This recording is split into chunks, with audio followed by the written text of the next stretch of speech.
El problema más urgente. ¿Cuál será el problema más urgente? ¿Cuántos problemas, no? Tenemos hoy por hoy, si empezamos a sacar la cuenta. Imagínese que tiene un papelito, una lapicera y los empieza a anotar. ¿Cuáles serían para usted, hermano, amigo, que nos visitan esta mañana, los problemas más urgentes? A ver, pongamos, si tenemos problemas de salud o problemas económicos, ¿no? O problemas de relación, ya sea con nuestro esposo, esposa, hijos, suegros. Problemas, ¿no? Tantos problemas. Problemas en el trabajo, problemas conmigo mismo, con mi pasado. Un montón de problemas podemos tener, de todo tipo. Imaginémonos, ¿qué problema pondrían ahí? ¿Ya lo tienen en la cabeza? ¿Sí? Algunos dicen, sí. Bueno, por ahí necesitamos otra hoja, bueno, imaginémonos otra hoja para seguir completando, ¿no?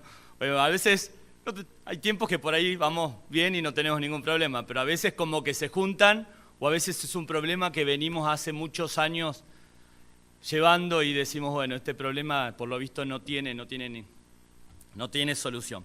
Vamos a ir a la Biblia, a la palabra de Dios. Dios bendiga su palabra en esta mañana, que podemos compartir y que traiga algo fuerte para nosotros, para crecer más en Él, que sea de bendición. La palabra de Dios siempre que se abre y se presenta en el temor del Señor, va a ser de bendición.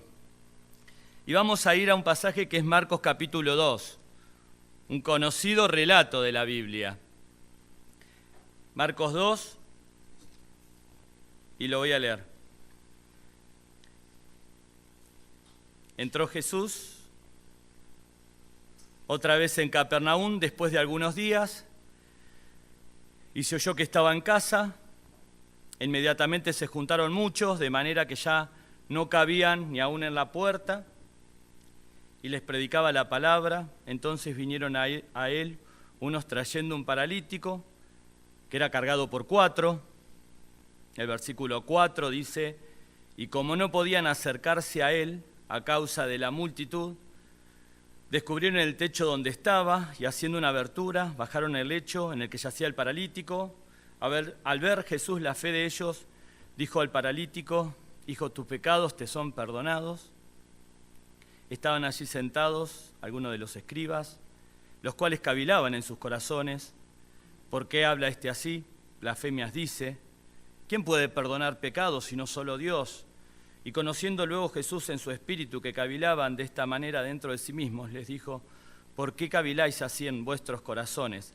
¿Qué es más fácil decir al paralítico, tus pecados te son perdonados? O decirle, levántate, toma tu lecho y anda. Pues para que sepáis que el Hijo del Hombre tiene potestad en la tierra para perdonar pecados, dijo al paralítico, a ti te digo, levántate, toma tu lecho y vete a tu casa. Entonces él se levantó enseguida y tomando su lecho salió delante de todos, de manera que todos se asombraron y glorificaron a Dios diciendo, nunca hemos visto tal cosa. Nunca hemos visto tal cosa. Imaginémonos un paralítico. La situación de un paralítico es un poco distinta, ¿no? Un paralítico de aquella época obviamente tenía un montón de desventajas porque obviamente era otra la situación social, no había la medicina que hay hoy. Hoy hay fisioterapistas, ¿no? Fisioterapistas, no me equivoqué, ¿no? Hay cirugías importantes, hay estudios importantes que se hacen, hay muchísimas más comodidades. Uno va al supermercado, una persona con una parálisis, por ejemplo, y se puede sentar en un carrito, ¿no? Los vemos. Está todo, allá me hace Petra, que a veces uno, si quiere, lo puede usar, son tentadores. Pero un paralítico en esa época, imaginémonos una persona con un montón de cosas en contra. Muchísimos problemas y de todo tipo. Desde la motricidad, la movilidad, el no tener acceso, por ejemplo, a alimentos o de trabajar y lo que se sentiría, ¿no? Estar en la vida de un paralítico, por ahí, aburrimiento, soledad,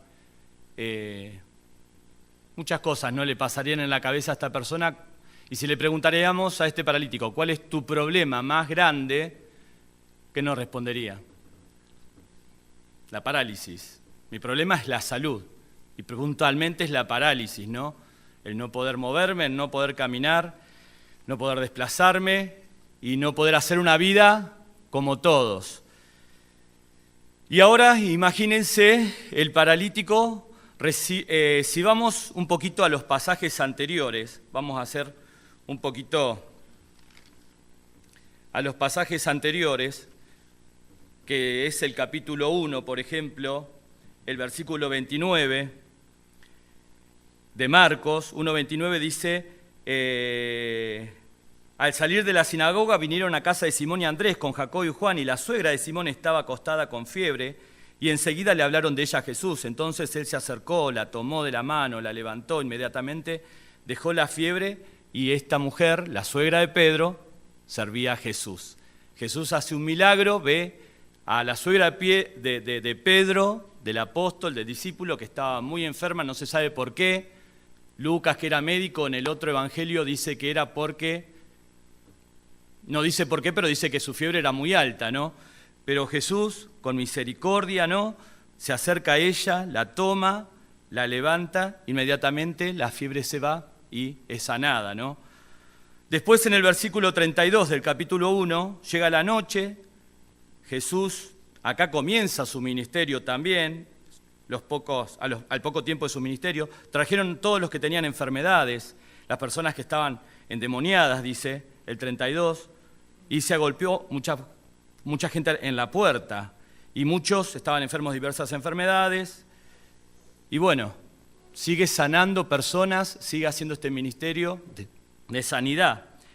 Y el versículo 40, un leproso, el mal de Hansen, se acerca rogándole, se inclina delante de Jesús y también suplicándole a Jesús que Jesús haga el milagro de sacarle la enfermedad, y Jesús, teniendo misericordia, dice la palabra, ¿no? Dice el 41, y Jesús, teniendo misericordia de él, extendió la mano y le tocó, y le dijo, quiero, sé limpio. Y así que él hubo hablado al instante, la lepra se fue de aquel y quedó limpio.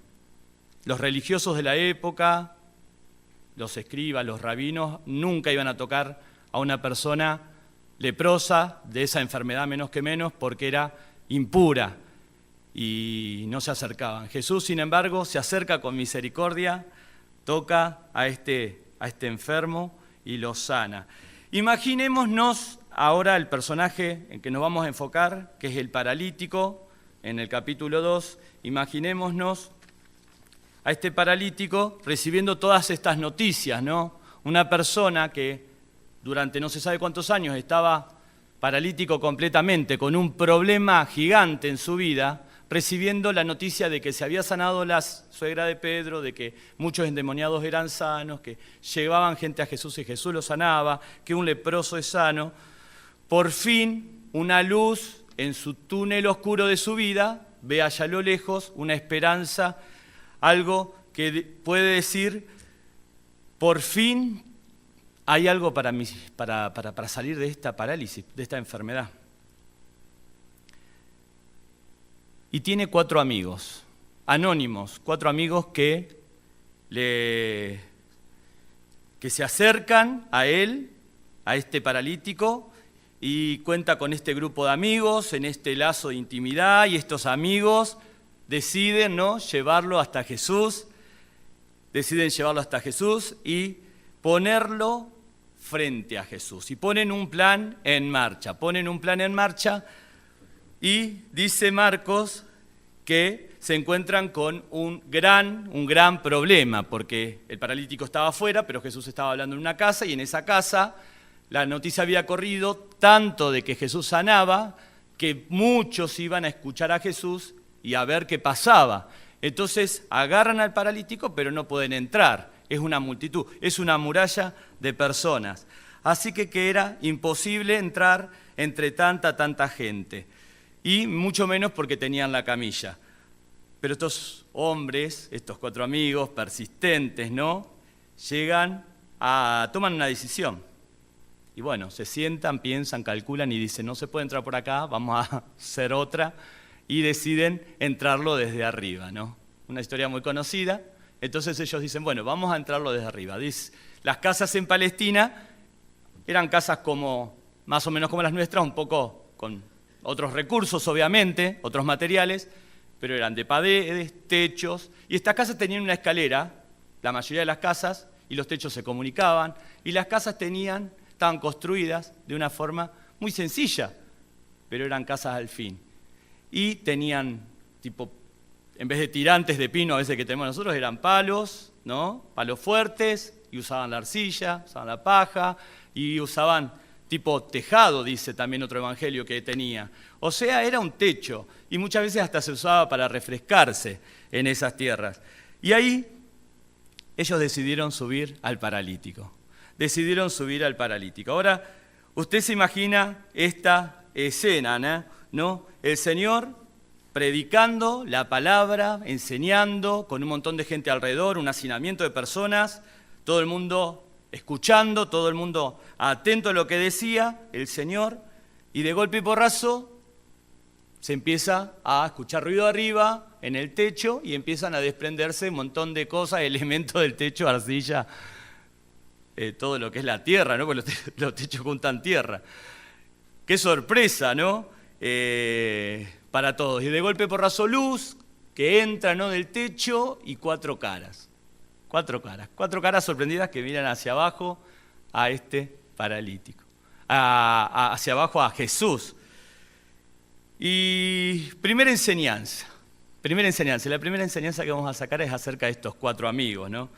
Aprendemos qué de estos 4 amigos. Primero, nosotros tenemos que pensar en nosotros mirando la necesidad del otro. Generalmente miramos nuestra necesidad, lo que nos falta, nuestro problema, nuestra situación, nuestro dolor, nuestra angustia, nuestros traumas, lo que no tenemos, lo que nos falta, lo que estamos atravesando nosotros. Y acá estos amigos pensaron en el paralítico, pensaron que Jesús, había que llevarlo frente a Jesús. Estos amigos vieron juntos la necesidad de los demás, pero no solamente que vieron, se movilizaron. Nosotros tenemos un ministerio en la iglesia, la mayoría está en un grupo pequeño, sirviendo al Señor, en un ministerio, trabajando para la obra del Señor. Y no tenemos que perder de vista la necesidad, mirar al otro, mirar la necesidad del otro y llevarlos a Jesús. Sabemos que Él es quien le va a dar lo que el mundo no le puede dar. Y también hay que hacer un plan. Estos 4 amigos hicieron un plan porque vieron que no podían pasar, entonces dijeron, bueno, lo agarramos, lo subimos hasta el techo, rompemos el techo y lo bajamos. Qué importante es planificar, ¿no? Las cosas al tuntún en la vida no salen. Tenemos que ir planificando el paso a paso para acercar a las personas a Cristo. Bueno, hoy sembré esto, voy a seguir sembrando para que esta persona llegue hasta el Señor. Lo otro que se me ocurrió, ¿no?, en esto de la actitud de estos 4 amigos es ponernos de acuerdo. Dice la Biblia, si 2 están de acuerdo, ¿no? Qué importante, estos 4 amigos se pusieron de acuerdo, ¿no? Uno dijo, bueno, no, la verdad que esto ya no tiene mucho sentido. Otro dijo otra cosa, no iba a ir la cosa así, tenemos que ponernos de acuerdo. Bueno, estamos en un grupo pequeño, estamos sirviendo, o estamos haciendo un ministerio honesto, o en la misma casa, en nuestra casa, si la familia está dividida, no podemos. Tenemos que tirar todos para el mismo lado, y más que nada en la obra de Dios. Tenemos que tener el mismo sentir y ponernos de acuerdo en las cosas de Dios. Después hay que superar también los obstáculos que tenemos por delante. ¿Qué obstáculos tenían? Bueno, la muralla humana, el hacinamiento de personas, era imposible atravesarlo. ¿Cuántos obstáculos tenemos para predicar la palabra? Se nos ponen constantemente, inclusive obstáculos que nos ponemos nosotros mismos, muchas veces fantasmas o cosas que nosotros mismos decimos, yo no sirvo, o yo por esto, por aquel motivo. No, tenemos que juntos resolver esos obstáculos, no separados, juntos. En la unidad está la fuerza. Ahí los 4 estaban unidos, querían verlo bien a su amigo, querían que Jesús actuara en la vida del amigo. Y lo último, tenemos que nosotros, confiar en Cristo principalmente. Nuestra fe tiene que estar agarrada del Señor, ¿sí? Y poner a esa persona necesitada no en cualquier lugar. Bueno, rompimos el techo, a ver dónde lo dejamos. Bajémoslo allá, en aquella punta, no. Bajémoslo en la cabeza de las personas que están allá. No, lo tenemos que bajar donde está Jesús, le tenemos que presentar a Jesús, el Evangelio, el amor de Cristo, la gracia de Cristo, la misericordia de Cristo. No lo podemos llevar a otro lado, porque no vale de nada. Llevar a una persona a cualquier otro lado va a seguir perdida, va a seguir sin Cristo, va a seguir sin Dios. Lo tenemos que poner justamente frente al mensaje de aquel que nos da vida, y la vida que da Cristo es vida eterna. Pero eso a modo de hablar de los amigos, pero el mensaje es... ¿cuál? El título del mensaje es la... ¿Se acuerdan? ¿Cuál es el título del mensaje? El problema más urgente. ¿Cuál es el problema más grande? ¿Cuál es el problema más grande? Y si retomamos la historia y nos imaginamos por ahí ahora, en este momento, que rompen el techo, ¿no? Alguien rompe el techo. Obviamente nosotros con toda la buena voluntad del mundo le diríamos, hermano, no, listo, no haga esa locura, váyase, o está molestando la reunión, el mensaje, la alabanza, no, listo. Pero Jesús no hizo eso. Jesús no estuvo diciendo, bueno, no rompan el techo, listo, cierren todo, le están arruinando la casa acá a Pedro. No, Jesús le llamó. Vio claramente, dice la Biblia, vio la necesidad y vio la fe que estos tenían. Vio la necesidad de este hombre y vio la fe que tenían en él. Vio la fe. Dice la Biblia que ellos tenían fe, pero no tenían una fe puesta en un montón de cuestiones, como tiene por ahí la gente de ahora, que yo tengo fe en esto, yo tengo fe en aquello. No, pero yo tengo fe en mí, o yo tengo fe en distintas cuestiones abstractas.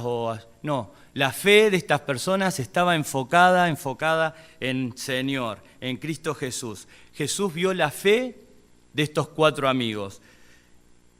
Y la fe en sí misma no salva, hermanos. La fe no salva. ¿Quién salva? El que salva es Cristo. Cristo hizo la obra por nosotros. La fe es el medio, la confianza que yo deposito en la obra en Cristo. Puedo tener fe en un montón de cosas. Puedo tener fe, sobra a veces la fe. Pero si la fe no está en Cristo, lo que vio Cristo acá fue la fe verdadera que ellos, los 4 amigos, tenían en Cristo, en el poder de Cristo, este Cristo de amor, este Cristo de perdón, este Cristo de misericordia. La fe nos salva. La fe en sí no salva, no tiene poder para salvar. Nuestra fe tiene que estar depositada y enfocada solamente en Cristo. Nuestra fe tiene que estar enfocada en Él. Imagínense, así que ellos descubren el techo, bajan al paralítico con mucho cuidado seguramente, juntos, trabajando. Los ojos de todos estaban puestos en Jesús y en el paralítico y en este enfermo. Pero en vez de Jesús hacer lo que todos esperaban que Jesús hiciera, en vez de Jesús hacer lo que todos esperaban que Jesús hiciera, Cristo se dirige a este hombre y le dice, hijo, tus pecados te son perdonados.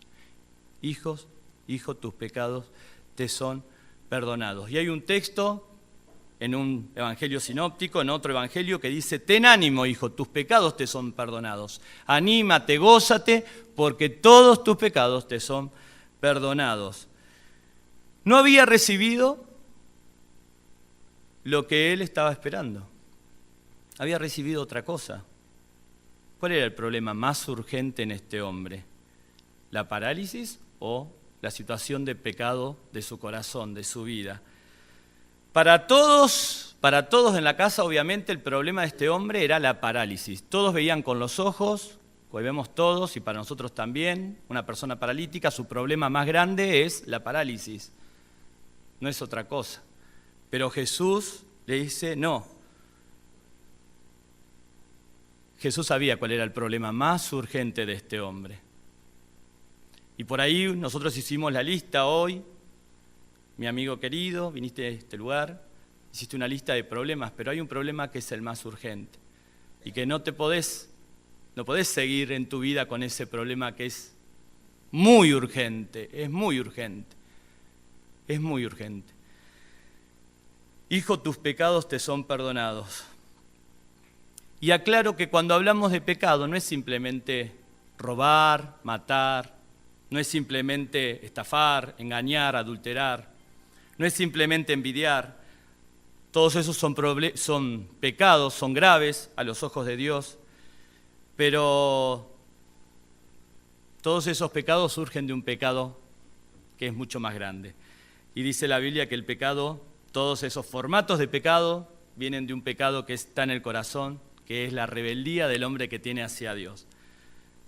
Dice que el hombre decide hacer su voluntad, vivir para su gloria, vivir para su propia honra, para sus propios deleites, para sus propios placeres, y no tiene en cuenta a Dios. Está en el corazón de todas las personas. Está en el corazón de todos nosotros. No tener en cuenta a Dios, no honrarle, no obedecerle. Y si nos preguntamos cuál es el mandamiento más importante en la Biblia, ¿será no matar? ¿Será no robar, no mentir, no adulterar? Muchas veces hablamos con la gente y dice, mira, yo nunca maté, yo nunca robé, yo nunca adulteré, soy una buena persona. Pero la Biblia dice en Marcos 12:30 que el mandamiento más importante es amarás al Señor tu Dios con todo tu corazón, con toda tu alma, con toda tu mente, con todas tus fuerzas. Y eso realmente no lo hace nadie, nadie cumple con todo eso. Ni siquiera una persona en este mundo, ni siquiera un ratito. En cualquier momento nosotros no estamos amando a Dios al 100%, completamente en nuestra vida, con toda nuestra fuerza, con todo nuestro deseo. Y Dios nos dio la vida, y Él es el dador de la vida, y Él quiere que nosotros usemos nuestra vida para su gloria, que lo honremos a Él, que despertemos para servirle, y está en el corazón del hombre el vivir para sí mismo. Si pensemos, por ejemplo, si decimos el Padre Nuestro, al revés, de atrás, y decimos, Señor, santificado sea mi nombre, venga mi reino, hágase mi voluntad en la tierra como en el cielo, ¿no? El hombre como centro, donde uno tiene el control de su vida y hace todo para mí, para mi reino, para mi voluntad, todo para mí, como yo quiero, como quiero que pasen las cosas, y ese es el gran pecado del hombre, no es otro. Después tiene un montón de formatos, adulterio, robar, mentir, engañar, pero todo sale de un corazón que está en rebeldía con Dios, un corazón que dejó a Dios, que no le interesa para nada las cosas de Dios. Pero también podemos pensar, bueno, pero este hombre estaba en su lecho ahí tirado y no podía matar, no podía robar, no podía adulterar. ¿Pecaba este hombre? Sí, este hombre también pecaba. Este hombre también estaba en su problema y este problema lo tenemos todos. Dice la palabra, lo dice la palabra, que el problema más urgente de este hombre y el de todas las personas es la situación que está en el corazón, que es el problema del pecado. ¿Cuántas veces este hombre habrá soñado, no? Habrá soñado con la posibilidad de caminar. ¿Qué había pensado y que había pensado iba a ser la solución a todo? Bueno, yo camino y listo, tengo la solución para todo en mi vida. Ya no hay más problemas, se me acabaron, tengo una vida feliz, voy a ir por donde yo quiera, voy a hacer lo que yo quiera, voy a vivir a mi antojo, por fin, y jamás voy a volver a quejarme. Pero Jesús veía otra cosa en este hombre. Si Jesús solamente lo sanaba a este hombre de esa parálisis y lo dejaba en su situación, en esa terrible condición, perdido, no le había resuelto su problema verdadero. Y lamentablemente esa es la ilusión de muchas personas, la ilusión que tienen muchas personas. Bueno, si tan solo yo pudiera tener un mejor sueldo, si tan solo yo tuviera a alguien que me amara al lado mío, si tan solo yo no hubiera tenido este pasado, si tan solo yo tuviera un mejor trabajo. Miles de opciones, ¿no? Si tan solo, si tan solo, si tan solo. El si tan solo de este paralítico es si tan solo yo caminara. sea lo que sea que pongas en la lista, está equivocado. El problema más grande es tu situación de pecado frente a Dios. Y nosotros nos acostumbramos a todo en la vida. Un hombre hace muchos años había ahorrado mucha plata. Y bueno, como todos tenemos algún sueño, ¿no? Este hombre tenía el sueño de comprarse una cabañita en la cordillera, en Villa La Angostura. Trabajó muchísimo, se jubiló y bueno, se compró la cabañita en Villa La Angostura. Pero a los pocos año y medio ya estaba cansado y bueno, se cansó, ¿no? Y es normal en nosotros, las personas, perderle el sabor a las cosas. O como que bueno, empezamos algo, mucho proyecto, muchas ganas y después nos pinchamos. Y hay un estudio hecho, ahora vamos a ir al mundo del espectáculo. ¿A quiénes les gusta el mundo del espectáculo? A mí mucho no, pero hay una investigadora social que es Cynthia Heymon, si después lo googlean. Esta investigadora, leo un poco porque es un tipo de informe, esta investigadora social y periodista hizo todo un artículo sobre la frustración de los famosos, ¿no? ¿Tenemos en mente algunos famosos conocidos? Hombres y mujeres que realmente dejaron su vida por su carrera y pusieron todo el esfuerzo, llegaron a la cima, al éxito, y después de alcanzar lo que anhelaban, nosotros sabemos lo que pasa, ¿no?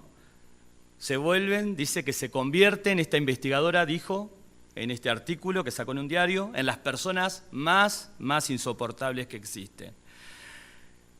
Y se sienten muchísimo más infelices que antes. Y dice, me dan pena los famosos. De verdad, las celebridades una vez fueron seres humanos agradables, pero ahora su vida es terrible, es más que ninguna otra persona. Es terrible. Querían fama, bueno, trabajaron, insistieron, pero a la mañana siguiente, después que llegaron a la cima de hacerse famosos, ellos nuevamente con una sobredosis, alcoholizados. Y bueno, nosotros sabemos, ¿no? La cantidad de artistas, por ahí hay gente, nosotros hermanos, muchos tenemos información de cuántos artistas se han matado de sobredosis, porque su vida, sus sueños se vinieron abajo. No encontraron, querían la fama, la tuvieron. Pero, ¿qué pasó? Ellos tenían exactamente lo que muchos quieren. Dinero, fama, persiguieron eso, pero llegó todo eso.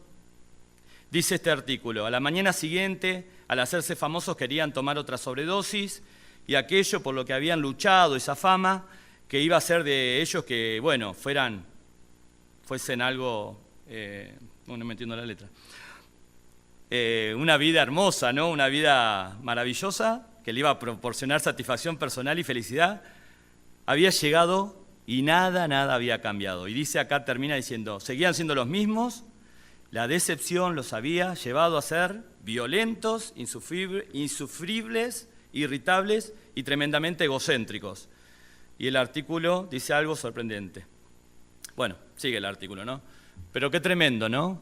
Esto de querer, de lograr, es hermoso. A veces nuestros logros, nuestros sueños son hermosos, pero a veces es simplemente para llenar un vacío que no es llenado sino solamente por Cristo.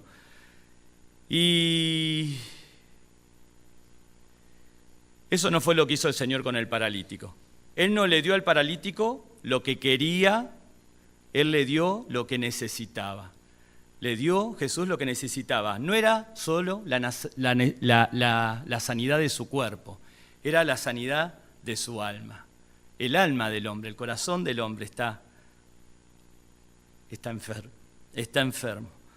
Y necesitaba urgente el perdón de sus pecados. Y bueno, amigo, yo no sé cuál es tu mayor anhelo, no lo sé. Solamente lo sabe Jesús.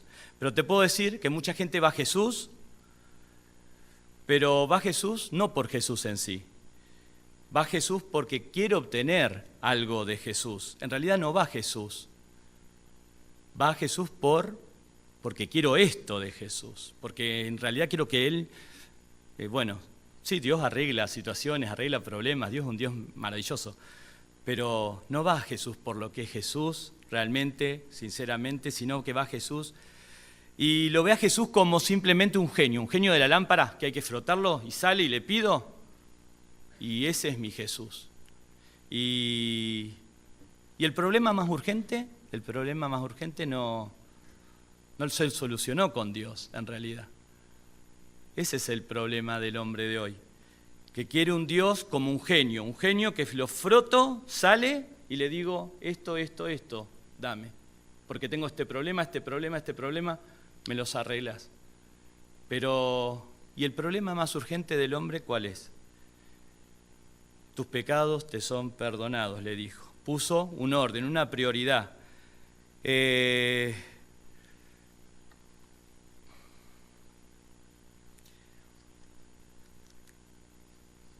O sea, la primera enseñanza que nosotros vemos, que la necesidad más urgente del hombre, de cualquier hombre, es el perdón de sus pecados.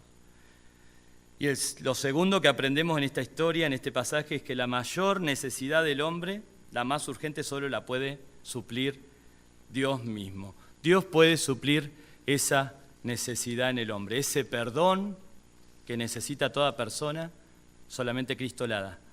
Y dice el versículo 6, retomando, si están con la Biblia o lo pueden leer, 2:6, están allí sentados algunos de los escribas, los cuales cavilaban en sus corazones.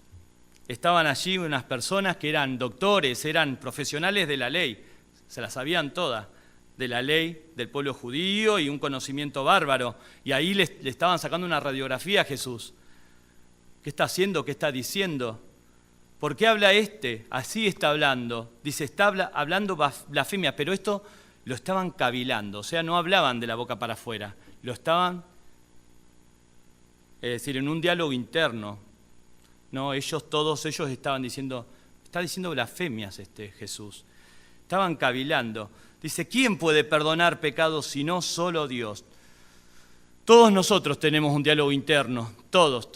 No existe persona que no pueda tener un diálogo interno y todos ahora en este momento estamos pensando, pero hay alguien que conoce, por su omnisciencia poderosa, conoce todos nuestros pensamientos. Todo, nada se le esconde a Dios. Y conocía Jesús los pensamientos. Jesús es Dios y conocía lo que pensaban estos escribas, estos intérpretes, estos doctores de la ley, y sabía que estaban pensando eso.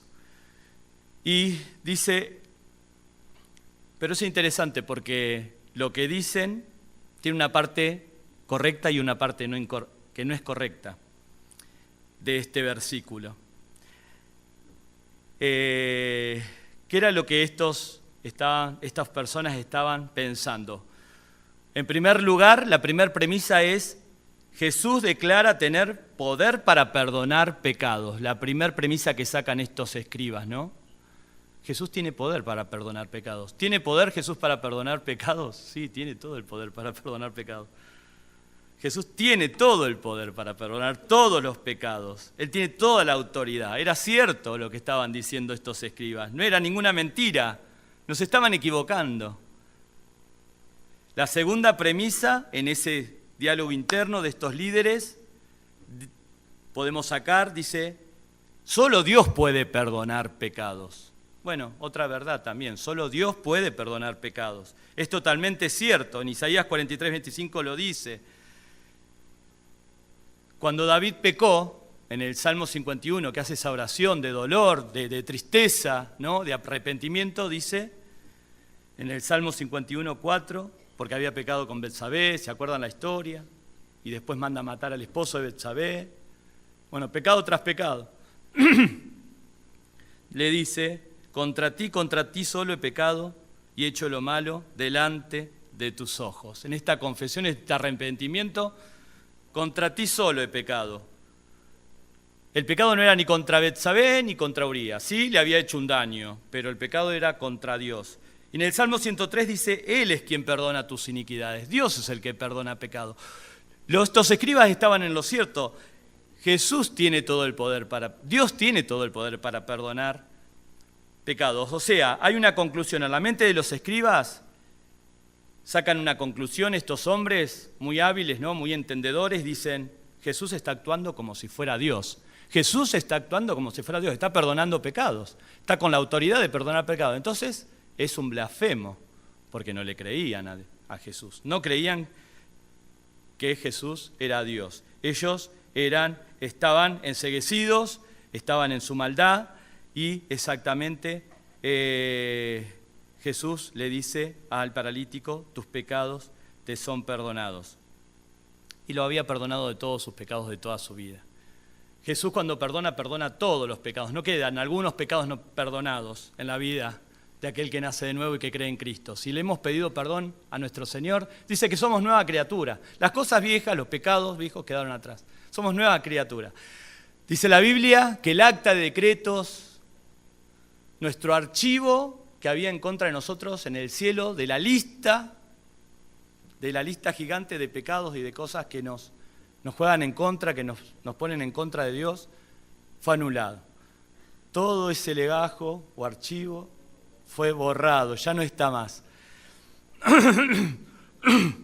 Imaginemos un hombre caminando por la ciudad y de golpe y porrazo lo atacan 5 personas, 5 patobicas, lo destrozan, lo rompen todo, le quiebran todos los huesos a este hombre, lo llevan al hospital, llega un amigo y le dice, ¿sabés qué? Me encontré con los que te patotearon y te rompieron el cuerpo todo. ¿Y sabés qué? Tengo una buena noticia para decirte. Los perdoné en tu nombre. El hombre que está ahí todo roto se queda con los ojos abiertos. ¿Cómo que lo perdonaste? ¿Quién te dijo que lo perdonara? Jesús tiene la autoridad para perdonar pecados. Jesús tiene toda la autoridad para perdonar los pecados. Y los pecados del paralítico fueron directamente en contra de Jesús, porque Jesús es Dios, Él tiene toda la autoridad. Así que, ¿qué hijo? Tus pecados te son perdonados. Hay, obviamente, una parte de los escribas que dijeron que Jesús era un blasfemo. Esa parte es una mentira. Jesús no estaba haciendo blasfemia de nada. Jesús se estaba presentando como Dios, como aquel que perdona los pecados. Y dice el versículo 8, para seguir adelantando, y conociendo luego Jesús en su espíritu, ¿no? En su omnisciencia también, en ese conocimiento de Jesús, de saberlo todo, cómo cavilaban estas personas dentro de sí mismos, les dice directamente a estos escribas, ¿por qué caviláis así? Estoy leyendo el 8. ¿Por qué caviláis así en vuestros corazones? ¿Qué es más fácil decir al paralítico, tus pecados te son perdonados? O decirle, levántate y anda. Esa pregunta parece muy sencilla, bueno, pero no es tan sencilla. ¿Qué es más fácil decirle, tus pecados te son perdonados o levántate y anda? ¿Qué es más fácil decir? A ver. Tus pecados te son perdonados. ¿Por qué será? Muy bien. No hay forma de comprobarlo. Hay alguien que dice, bueno, reza 4 Ave Marías, te absuelvo de tus pecados, vete en paz, te perdono tus pecados. No, eso no. Pero acá Jesús realmente estaba perdonando los pecados. Pero ¿había forma de comprobar eso? Es decir, ¿qué se podía comprobar en realidad? Si caminaba, si realmente era más fácil ver, bueno, es fácil decir te perdono los pecados, pero ¿dónde está? ¿Hay una prueba de eso? No, no hay ninguna prueba. Después se ve. Después se ve. Sin embargo, hermanos, bueno, yo ahora lo vamos a mirar de otro lado y Jesús plantea este asunto de otra forma. Ya Jesús había sanado muchas personas, ¿no? Anteriormente. Jesús había sanado a la suegra de Pedro, ya lo nombré, a endemoniados, a enfermedades, a leprosos. Y Jesús tiene todo el poder. Así que para Jesús no es difícil sanar a una persona paralítica, o es difícil para Jesús. Si ya había sanado a otros, no era difícil para Jesús sanarlo. ¿Qué era difícil para Jesús? Perdonar pecados, porque Él había venido a ese mundo, a este mundo, para venir a morir en una cruz y perdonar pecados para Él, para Jesús, no es que no le costó nada. le costó muchísimo. Le costó su propia vida, le costó sacrificio, le costó sudor, le costó vergüenza, escarnio y muchas cosas más que todos sabemos y que son humillantes para cualquier persona. Sin embargo, Él vino para perdonar pecados. Él vino para perdonar pecados. Él es perfectamente justo, Él es perfectamente santo. Él no puede ser indiferente al pecado. Él no puede decir, bueno, el pecado no pasa nada. No, Dios siendo justo tiene que castigar, si no, no sería Dios. Dios siendo santo tiene que castigar la maldad, porque si no, no sería Dios. Él es 100% justo y le tiene que dar a cada hombre lo que merece.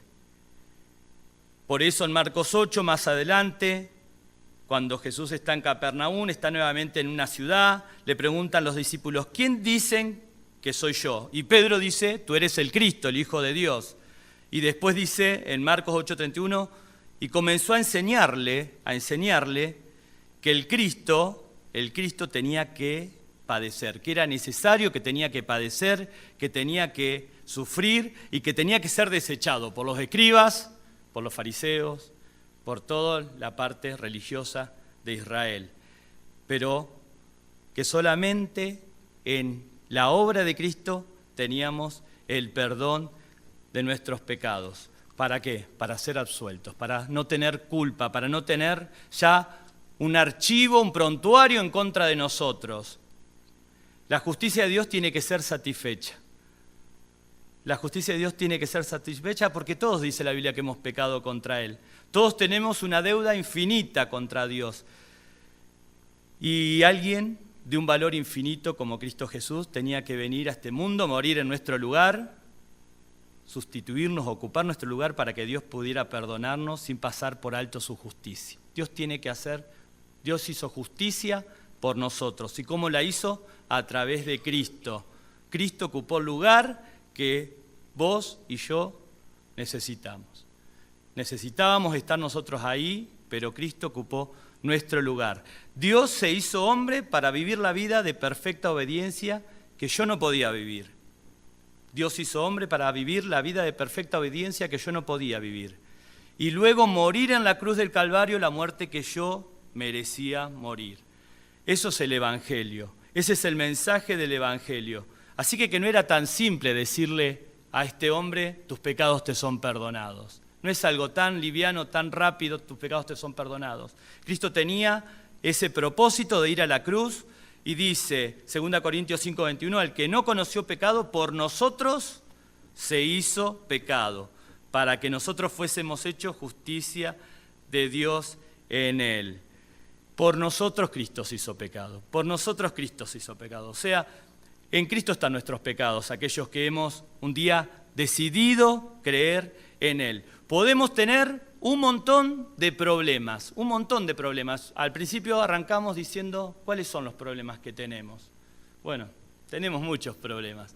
Pero mi amigo querido, si el problema de tu vida espiritual en relación con Dios está afectada por una lista grande de pecados que nunca se los llevaste a Cristo y se los entregaste, el problema más grande, te tenemos que decir en este día, en esta mañana, con todo el amor, que son tus pecados, que es tu vida, tu corazón, que está caminando a tu antojo, que está caminando en rebeldía, viviendo como con el control. Vos estás al control de tu vida, te manejás y no le diste tu vida a Cristo.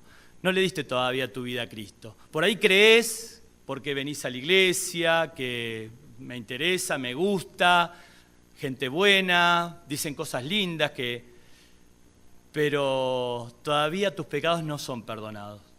Todavía no tuviste ese encuentro con el Señor que Cristo te ofrece, y es por fe. La fe viene escuchando la palabra de Dios, y en esta mañana podemos escuchar que Cristo te ama, que Cristo quiere darte una vida nueva y que Cristo vino a ocupar el lugar que nosotros merecíamos. Le dijo, pues para que sepáis que el Hijo del Hombre tiene potestad en la tierra para perdonar pecados, dijo al paralítico, a ti te digo, levántate, toma tu lecho y vete a tu casa. Entonces él se levantó enseguida y tomando su lecho salió delante de todos, de manera que todos se asombraron y glorificaron a Dios, diciendo, nunca hemos visto tal cosa.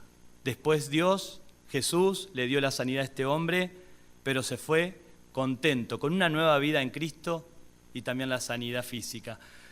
Mi amigo, Cristo te está llamando, la obra de Cristo es por amor a nosotros, para ofrecernos, resolvernos ese problema que es tan urgente que solamente Dios lo puede resolver, porque no lo puede resolver otra cosa. Por ahí estás buscando por distintas formas de tratar de tapar todas esas cosas del pasado y no has encontrado, has dado vuelta por la vida y seguís dando vuelta por la vida, pero te tengo que decir que el problema más importante realmente es tu situación frente a Dios.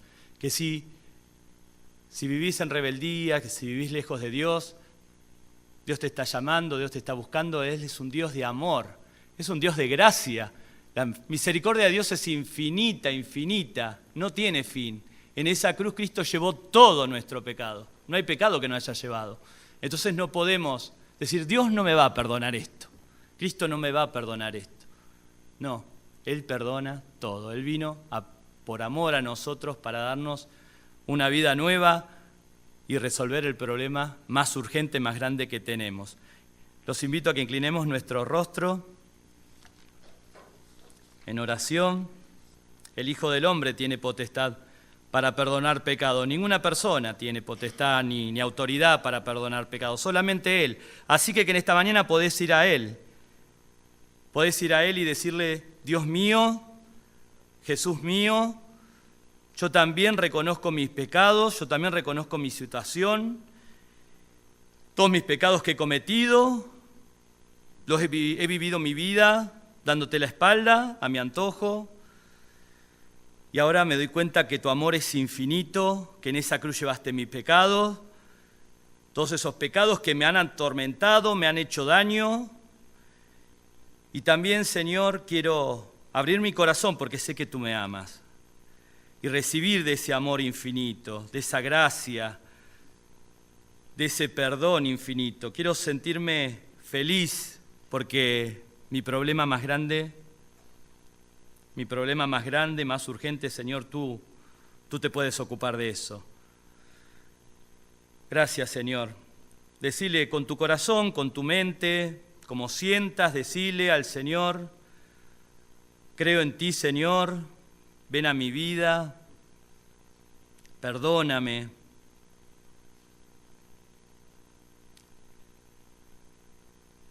Creo en ti, Señor, creo que moriste en esa cruz por mí, que mostraste tu amor tan grande, que ocupaste mi lugar, el lugar que yo merecía, lo ocupaste tú.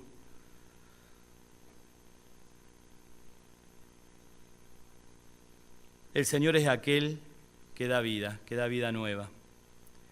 El Señor es aquel que puede hacer las cosas nuevas. Y frente a todos tus problemas, el Señor también los ve. Pero primero resolvé el problema más urgente en tu vida. No lo dejes pasar. Hoy es el tiempo para venir con un corazón abierto, humilde, y enfrentar la situación de cómo está tu corazón frente a Dios. Y deja que Dios te abrace, que Dios te perdone, que Dios limpie ese pasado, que te dé una nueva vida, la nueva vida que Él da. Solamente Cristo tiene autoridad para perdonar pecados. Dios y Padre nuestro, en esta mañana nos gozamos porque tú eres un Dios grande, un Dios amoroso, un Dios que se acordó de nosotros, nos miró con amor y viniste a este mundo a ocupar el lugar que nosotros merecíamos. Señor, gracias porque solo en ti tenemos ese perdón. Solo en ti encontramos, Señor, esa gracia tan infinita de ser perdonados de todo, Señor. No hay pecado por el cual tú no has muerto, Señor. No hay pecado del cual tú no has llevado en esa cruz. Y nos gozamos, Señor. Nos alegramos. Si hay amigos en esta mañana que necesitan también acercarse a ti, Señor, en fe, Señor, creyendo en tu poder, creyendo en tu gracia, en ese amor, Señor. Acógelos, Señor, en tus brazos también a ellos, Señor, en este día. Gracias, Señor, por este tiempo compartido. Gracias por la bendición de abrir tu palabra. En el nombre de Cristo Jesús. Amén.